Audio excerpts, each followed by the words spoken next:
बिहार चुनाव तीसरे दौर की वोटिंग के साथ पूरा हो गया।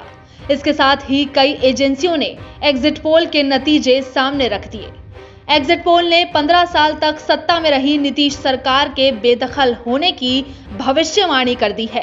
एग्जिट पोल के नतीजे को देखा जाए तो बिहार में महागठबंधन को बहुमत मिलता दिख रहा है, जिससे आरजेडी नेता तेजस्वी यादव के बिहार के सबसे कम उम्र के मुख्यमंत्री का पद संभालने का रास्ता साफ हो गया है।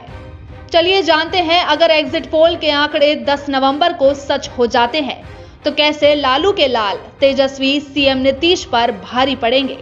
आपको बता दें कि तेजस्वी यादव का वादा है कि मुख्यमंत्री के रूप में उनका पहला हस्ताक्षर 10 लाख सरकारी नौकरियों को प्रदान करने के निर्णय पर होगा। वहीं बीजेपी के शीर्ष नेताओं ने कई बार दोहराया कि एलजेपी अध्यक्ष चिराग पासवान के अलग चुनाव लड़ने का फैसला उनका खुद का था, यह बीजेपी के एजेंडे का हिस्सा नहीं था। नीतीश कुमार को कमजोर करने के लिए बीजेपी और एलजेपी के बीच संभावित मौन समर्थन को लेकर मतदाताओं के मन में संदेह रहा। पिछले विधानसभा चुनाव में नीतीश ने प्रधानमंत्री मोदी के खिलाफ जमकर निशाना साधा और अपने तीसरे कार्यकाल में आरजेडी और कांग्रेस के सहयोगी के रूप में मुख्यमंत्री बने, लेकिन वह 1.5 साल बाद फिर से एनडीए की सरकार बनाने के लिए बीजेपी में लौट आए। इससे खासकर मुस्लिम मतदाताओं में अच्छा संदेश नहीं गया।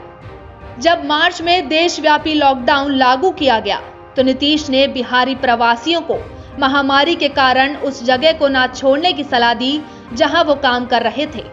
जब अपने परिवारों के साथ दूसरे राज्यों से गरीब प्रवासी मजदूर पैदल अपने घर आ रहे थे, तब नीतीश कुमार ने कहा था कि किसी को भी बिहार में प्रवेश करने की अनुमति नहीं दी जाएगी। उनकी इस घोषणा को प्रवासी विरोधी करार दिया गया। नीतीश कुमार 15 साल से सत्ता में है और सूबे में सत्ता विरोधी लहर तेज होती दिख रही थी। साल 2013 से उनके राजनीतिक स्विच ओवर से प्रतिकूल प्रभाव पड़ा। नीतीश ने स्वयं किसी घोटाले का सामना नहीं किया, लेकिन मुजफ्फरपुर आश्रम गृह मामले और सृजन घोटाले ने उनकी सरकार को हिला दिया, जो उनके सार्वजनिक जीवन में भ्रष्टाचार के प्रति जीरो टॉलरेंस पर चोट थी। जेडीयू 2017 में एनडीए में वापस आई, लेकिन महागठबंधन में बीजेपी के बड़े भाई के रूप में जेडीयू की हैसियत नहीं रही। इस साल यानी साल 2020 चुनाव की बात करें तो नीतीश ने यह घोषणा करने का निर्णय किया कि यह उनका आखिरी चुनाव है। यह एक सामरिक गलती प्रतीत हुई, क्योंकि इससे मतदाताओं को यह आभास हुआ कि वह संभावित हार के आगे ऐसी दलील दे रहे हैं। बहरहाल एग्जिट पोल के नतीजों में राज्य में महागठबंधन की सरकार बनती हुई नजर आ रही है। Bureau report, the fact India.